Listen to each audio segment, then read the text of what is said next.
محترم بزرگ و عزیز دوستو، آج 15 اگست ہے۔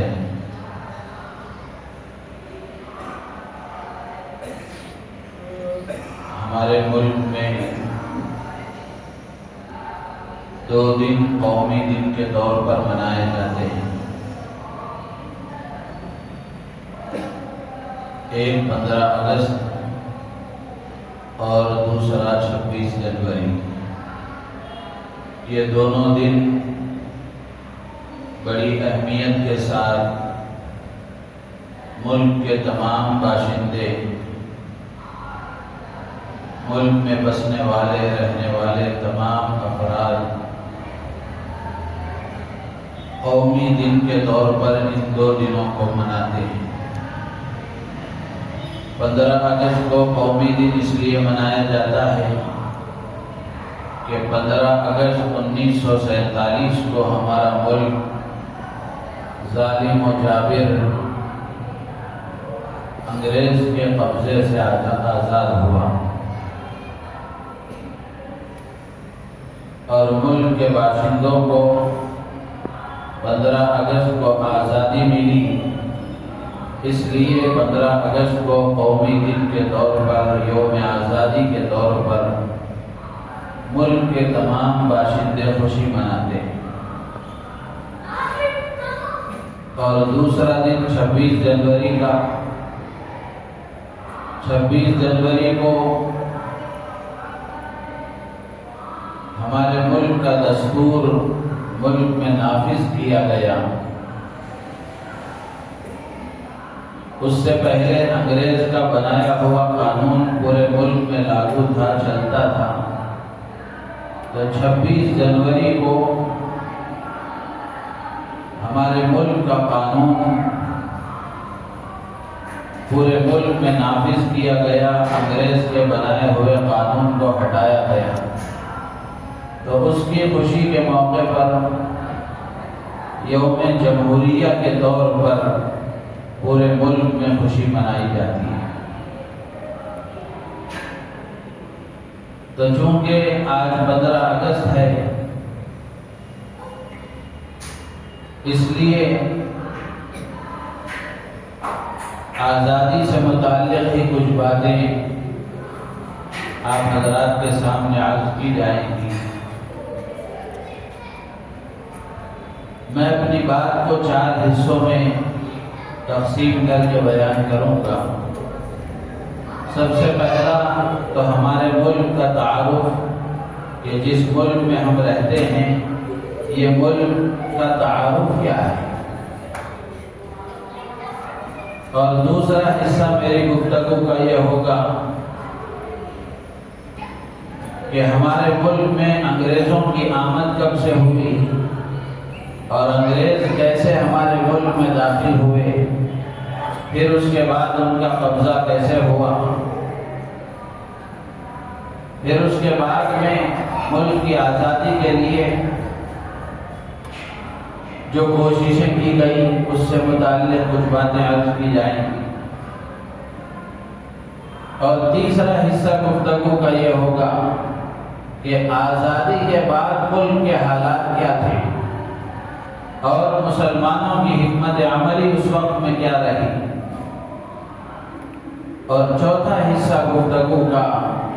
اس وقت کے جو ملک کے حالات ہیں، اس وقت کی جو حکومت ہے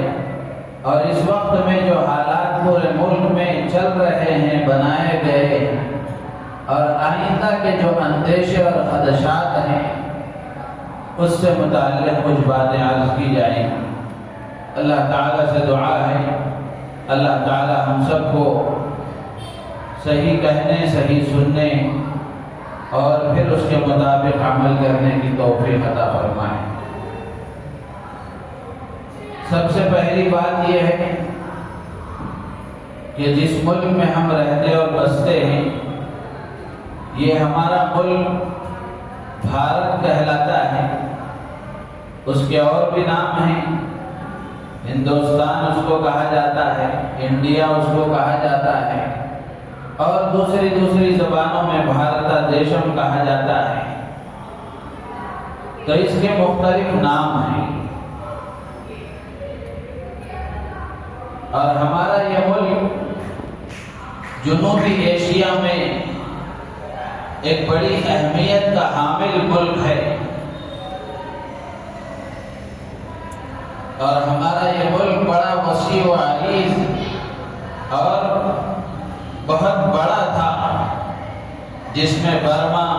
بنگلہ دیش اور پاکستان یہ سب ہمارے ملک میں شامل تھے، اور مختلف دوروں میں افغانستان کا کچھ حصہ بھی ہمارے ملک میں شامل تھا۔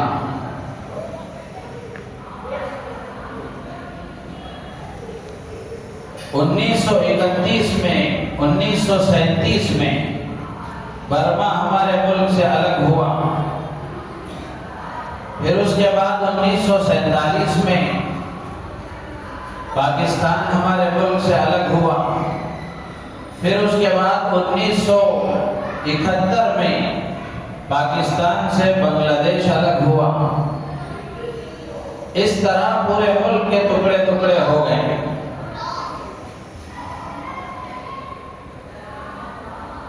اس کے باوجود بھی ہمارا ملک پوری دنیا میں اپنی ایک پہچان رکھتا ہے، آبادی کے اعتبار سے بھی بڑے ملکوں میں شمار کیا جاتا ہے، اور ہمارے ملک کی قومی زبان ہندی ہے،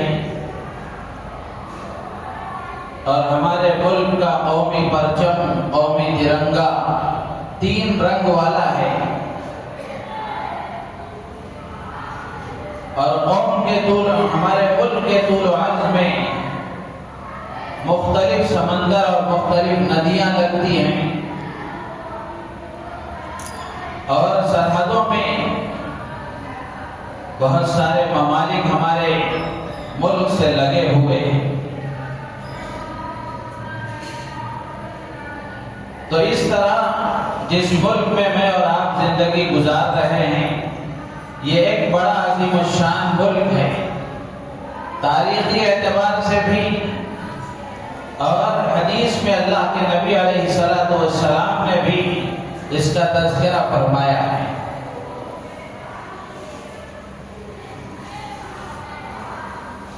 دوسری بات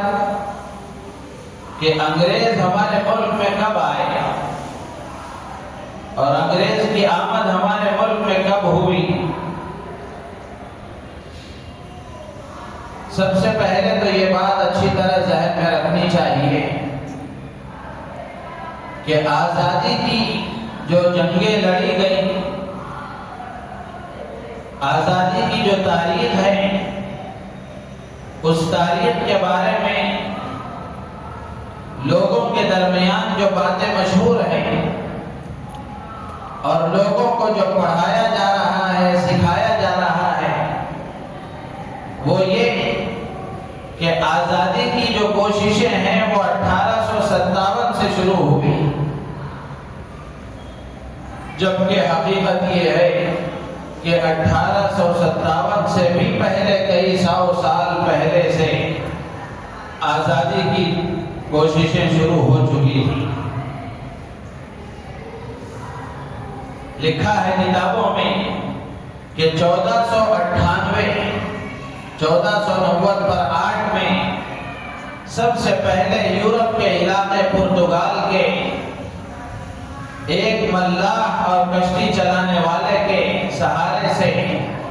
سب سے پہلے بحری اور سمندری راستے سے انگریز ہندوستان میں پہنچے 1498 میں، اور آنے کے بعد انہوں نے کلکتہ سے اپنی تجارت کا آغاز کیا، اور انگریزوں کے ہمارے ملک میں آنے کا جو مقصد تھا وہ کچھ اور تھا، اور لوگوں کے سامنے جو وہ تصویر پیش کر رہے تھے وہ یہ، اور لوگ بھی یہی سمجھتے ہیں کہ انگریز ہمارے ملک میں تجارت کی غرض سے آئے تھے، لیکن حقیقت یہ ہے کہ انگریز ہمارے ملک پر قبضہ کرنے کے ارادے سے تاجروں کا بھیس پہن کر رہزنوں اور ڈاکوؤں کی شکل میں ہمارے ملک میں آئے تھے۔ آ کر انہوں نے تجارت شروع کی، آہستہ آہستہ وہ تجارت کرتے رہے، خوب دولت کمائی، خوب نفع کمایا۔ ہمارے ملک کی زمین زرخیز زمین ہے، اللہ نے ہمارے ملک کو بڑا زرخیز بنایا ہے، تو یہاں انہوں نے خوب نفع کمایا۔ جب انہیں یہ احساس ہوا کہ یہاں ہم دولت بٹور سکتے ہیں اور خوب مال کما سکتے ہیں، تو ان کے دیکھا دیکھی دوسرے ممالک نے بھی کوشش کی اور انہوں نے بھی ہندوستان کی دولت کو لوٹنے کا پلان اور منصوبہ بنایا۔ تو اس طرح انگلستان کے تقریباً 101 تاجروں نے 30,000 پاؤنڈ جمع کر کے ایسٹ انڈیا کمپنی کی بنیاد رکھی، اور پھر اس کے بعد میں 1601 میں باقاعدہ طور پر منظم طریقے سے انگریزوں کا جہاز سب سے پہلے ہندوستان کی سرزمین پر اترا۔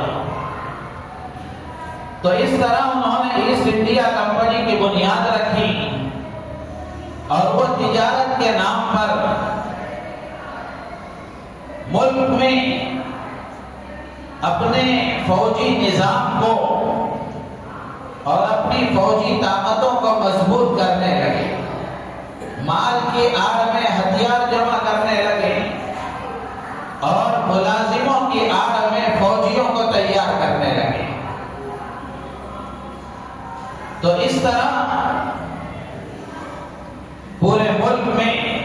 تجارت کے نام پر پورے ملک کو لوٹنے کا منصوبہ بنایا جانے لگا۔ اس وقت میں جب یہ انگریز ہندوستان میں آئے تھے، مغلیہ سلطنت کا دور تھا، اور مغل بادشاہوں میں جہانگیر بادشاہ کا دور تھا۔ پھر اس کے بعد میں انہوں نے ہلکی پھلکی ملک پر قبضہ کرنے کی کوششیں کی، لیکن اس وقت میں مغلیہ سلطنت بہت مضبوط تھی، جس کی وجہ سے ان کو خاطر خواہ کامیابی نہیں ملی۔ پھر اس کے بعد میں اورنگزیب عالمگیر رحمت اللہ علیہ کا دور آیا، اس میں بھی ان کو کامیابی نہیں ملی۔ جب حضرت اورنگزیب عالمگیر رحمت اللہ علیہ دنیا سے تشریف لے گئے، آپ کا انتقال ہو گیا، تو مغلیہ سلطنت کمزور پڑ گئی۔ تو انگریزوں نے ان کی کمزوری کو بھانپ لیا اور پورے ملک پر قبضہ کرنے کا ایک پلان اور منصوبہ انہوں نے بنایا۔ سب سے پہلے ان کے اس ناپاک ارادے کو بھانپنے والے اور اس کا ادراک کرنے والے، اس کو سمجھنے والے نواب سراج الدولہ تھے، بلکہ تاریخ میں ان سے پہلے ان کے نانا علی وردی خان تھے۔ تو تقریباً 1757 میں پلاسی کے میدان میں نواب سراج الدولہ نے انگریزوں سے جنگ کی،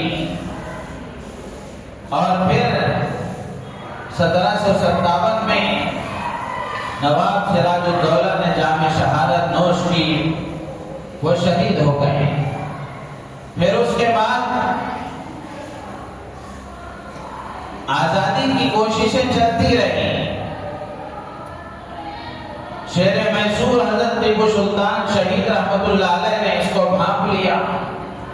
اور آپ نے بھی مختلف جنگیں انگریزوں سے کی، کچھ میں کامیابی ہوئی، اور پھر کچھ جنگوں میں اپنوں کی غداری کی وجہ سے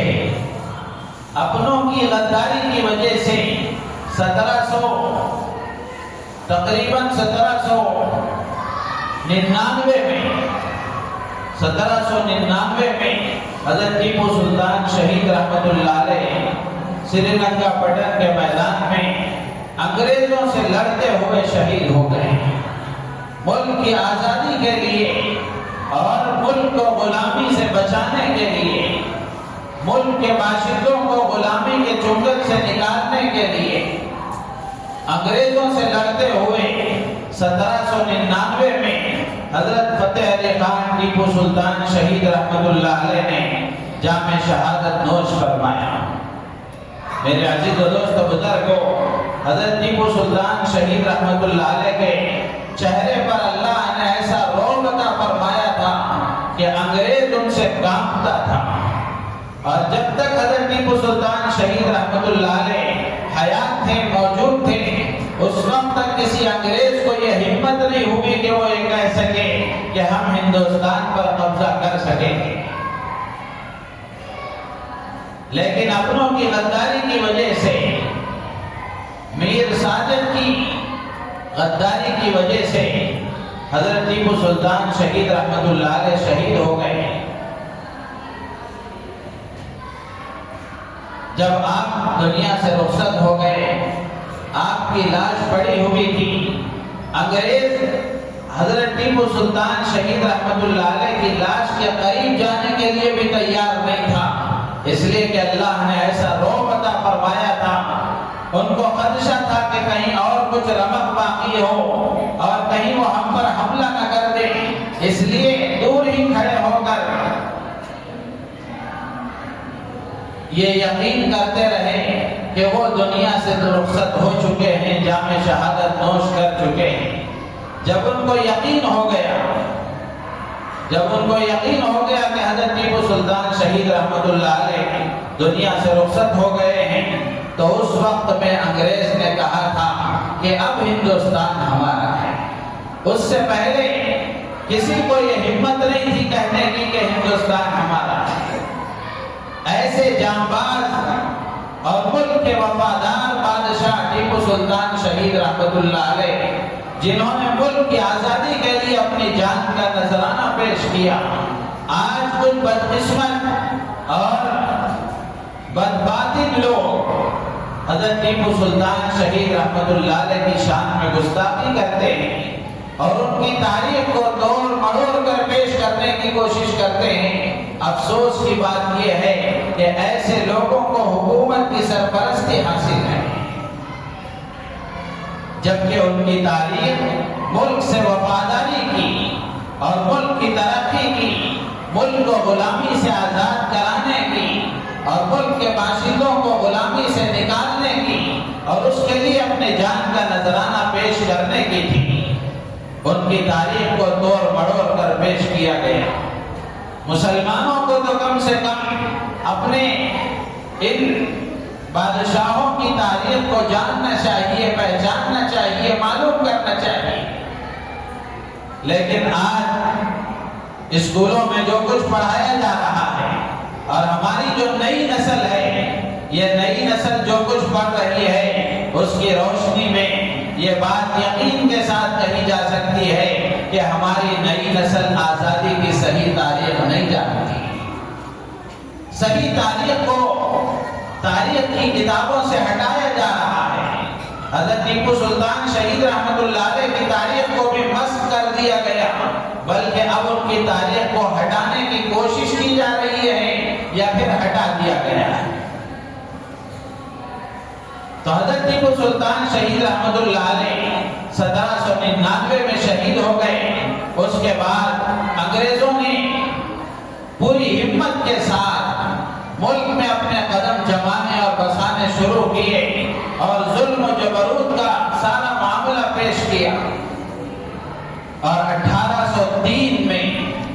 انگریزی فوج پورے فاتحانہ انداز میں دہلی میں داخل ہو گئی۔ لال قلعے پر انہوں نے اپنا پرچم لہرایا۔ اس وقت میں مغلیہ سلطنت کے بادشاہ آخری بادشاہ تھے، نام ان کا شاہ عالم ہے۔ ان کے بعد بھی بہادر شاہ ظفر رہے ہیں، تو ان سے پہلے شاہ عالم تھے۔ تو انہوں نے بادشاہ سے معاہدہ کروایا، بادشاہ سے معاہدہ لکھوایا کہ خلق خدا کی، یہ نعرہ لگایا انگریزوں نے معاہدہ لکھوا کر کہ خلق خدا کی، ملک بادشاہ سلامت کا اور حکم کمپنی بہادر کا۔ یہ انہوں نے اپنا نعرہ لگایا کہ خلق خدا کی، ملک بادشاہ سلامت کا اور حکم کمپنی بہادر کا۔ یعنی اس نعرے کا مطلب یہ تھا کہ اب مسلمانوں کا اقتدار ختم ہو چکا ہے، اسلامی اقتدار ختم ہو چکا ہے، وطن کی آزادی ختم ہو چکی ہے، مذہبی شناخت کو ختم کرنے کی کوششیں شروع ہو چکی ہیں، اور مذہبی شناخت بھی انہی کے رحم و کرم پر باقی رہ گئی ہے۔ میرے عزیز و دوست بزرگوں، 1813 میں حضرت شاہ عبدالعزیز محدث دہلوی رحمۃ اللہ علیہ نے جب یہ اندازہ لگایا کہ انگریز پوری طرح ہمارے ملک میں قابض ہو چکا ہے اور ملک کو غلام بنانا چاہتا ہے، تو حضرت شاہ عبدالعزیز صاحب رحمۃ اللہ علیہ نے 1803 میں ہی حضرت شاہ عبدالعزیز صاحب محدث دہلوی رحمۃ اللہ علیہ نے فتویٰ صادر فرمایا کہ ہندوستان دارالحرب ہے اور ہمارا ملک غلام بن چکا ہے، ہمارے ملک کو آزاد کرانے کے لیے ملک کے باشندوں کو انگریزوں کے ساتھ جہاد کرنا چاہیے۔ تو ملک کے باشندوں پر انگریزوں سے ملک کو آزاد کرانے کے لیے جہاد فرض ہو چکا ہے۔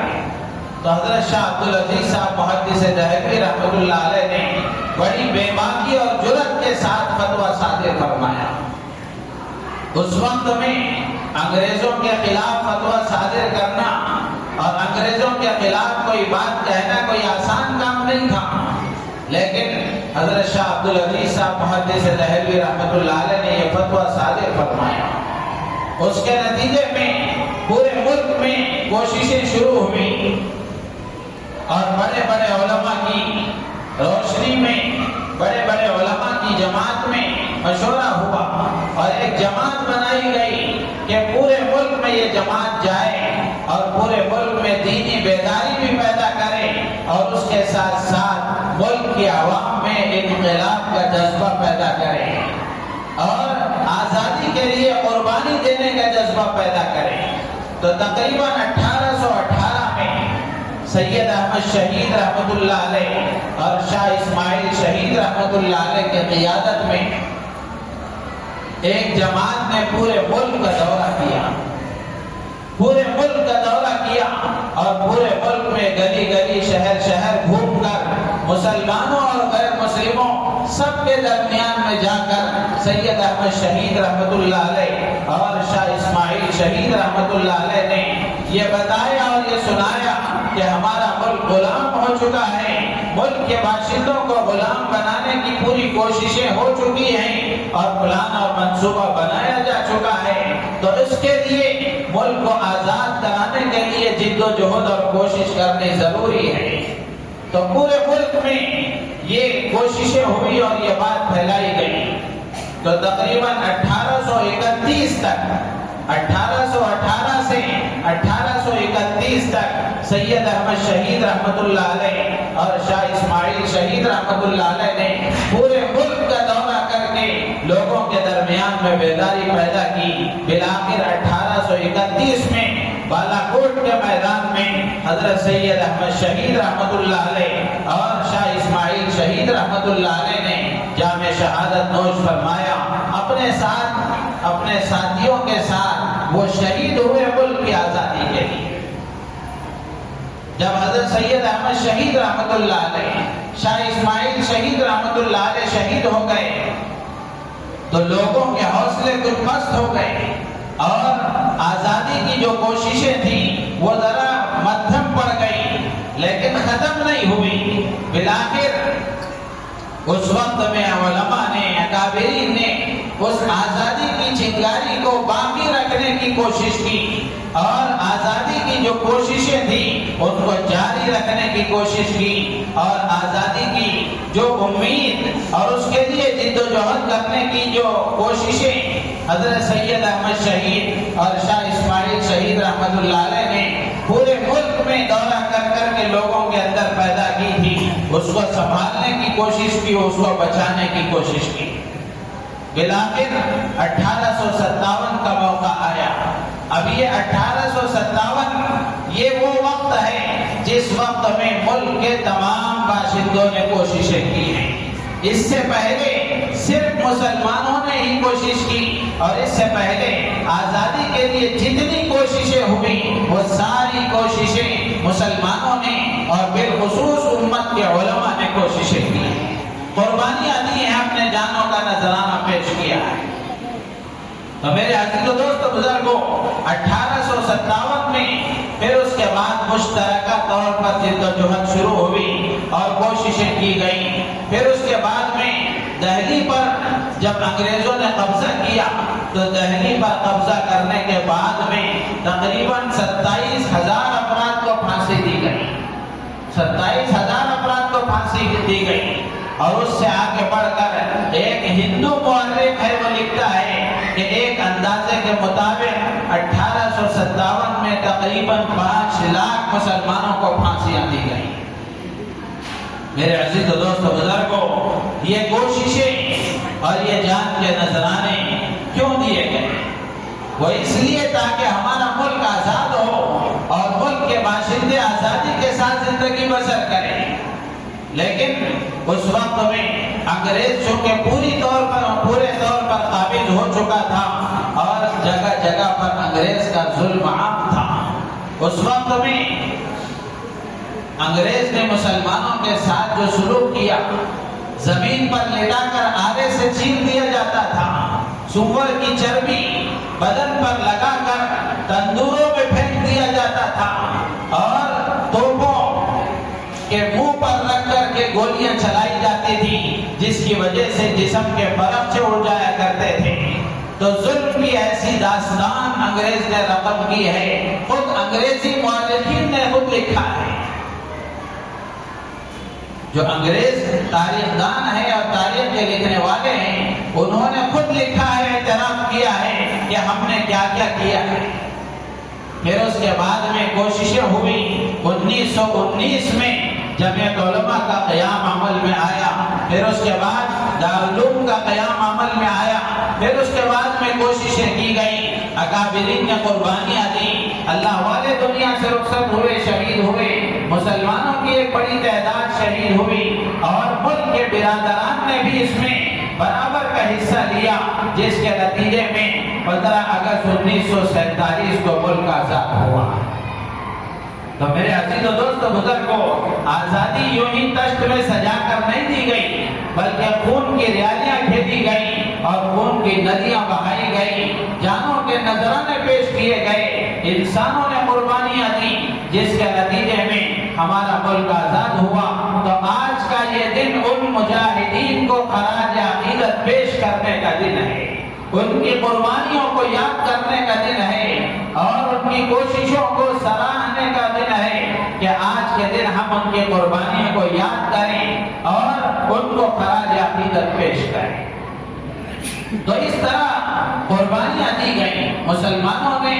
جو قربانیاں دی، کوئی تاریخ سے اس کو مٹا نہیں سکتا۔ ہمارے ملک میں چاہے فرقہ پرست طاقتیں کتنی ہی کوشش کیوں نہ کر لیں، اور تاریخ کی کتابوں سے تاریخ کو مس کرنے کی کوشش کیوں نہ کریں، ملک کا چپا چپا اور ملک کا گوشہ گوشہ گواہ ہے کہ مسلمانوں نے کیا کیا قربانیاں دی ہیں۔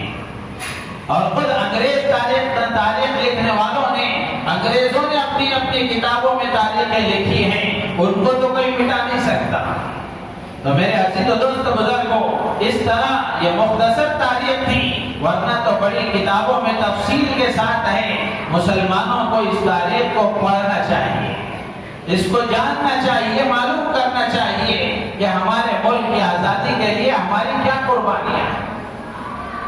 تو اس طرح ہمارا ملک آزاد ہوا، اور پھر جب ملک آزاد ہو گیا تو آزادی کے بعد کے حالات کیا تھے، یہ تیسرا حصہ ہے گفتگو کا، کہ آزادی کے بعد میں انگریز بڑا مکار اور شاطر تھا، چال باز تھا، جاتے جاتے انگریز نے ملک کے باشندوں کو لڑانے کا کام کیا، ہندو مسلم میں لڑانے میں وہ کامیاب ہو گیا۔ تو بالآخر جاتے جاتے اس نے ملک کی تقسیم کا فیصلہ کر دیا، ملک تقسیم ہو گیا اور ہندوستان سے پاکستان الگ ہو گیا۔ جب ملک کی تقسیم ہو گئی، ہمارے اکابر نہیں چاہتے تھے کہ ملک تقسیم ہو، لیکن ملک کی اس وقت میں جو حکومتیں تھیں ان حکومتوں کے فیصلے کے مطابق ملک تقسیم ہو گیا، پاکستان الگ ہو گیا۔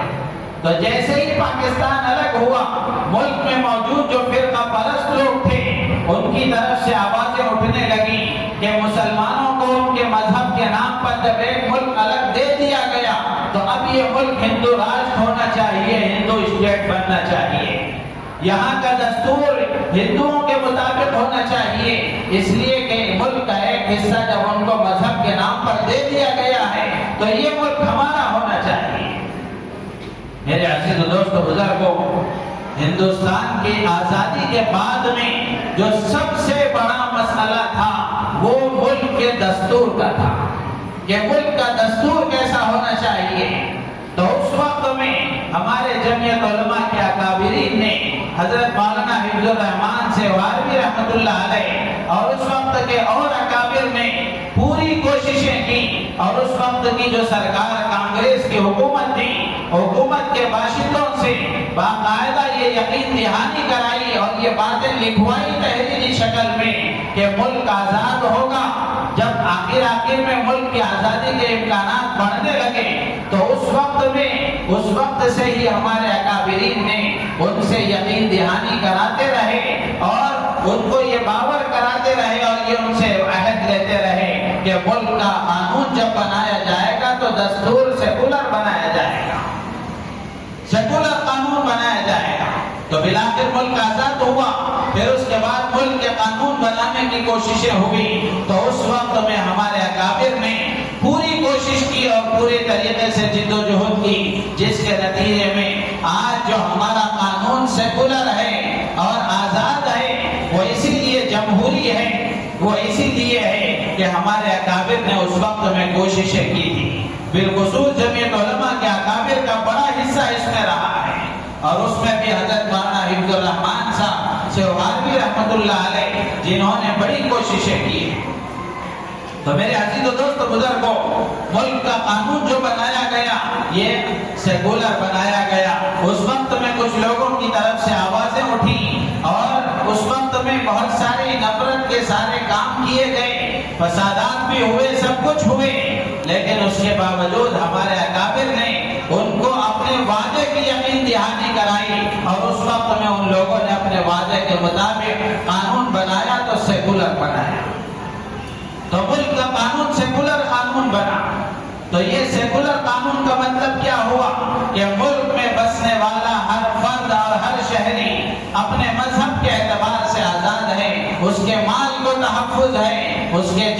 جان کو تحفظ ہے، وہ اپنے مذہب پر عمل کرنے میں آزاد ہے، اپنے مذہبی ادارے چلانے میں آزاد ہے، اپنے مدرسے، اپنی مسجدیں، اپنے مندر، اپنے چرچ، اپنے خانقاہیں، اپنے قبرستان سب کے سلسلے میں آزاد ہے، سب کو تحفظ حاصل ہے، اور اپنے مذہب کی تبلیغ میں آزاد ہے۔ اس وقت میں قانون میں پورے طریقے سے اس بات کا یقین دلایا گیا اور اس کو یقینی طور پر لکھا گیا، قانون بنایا گیا۔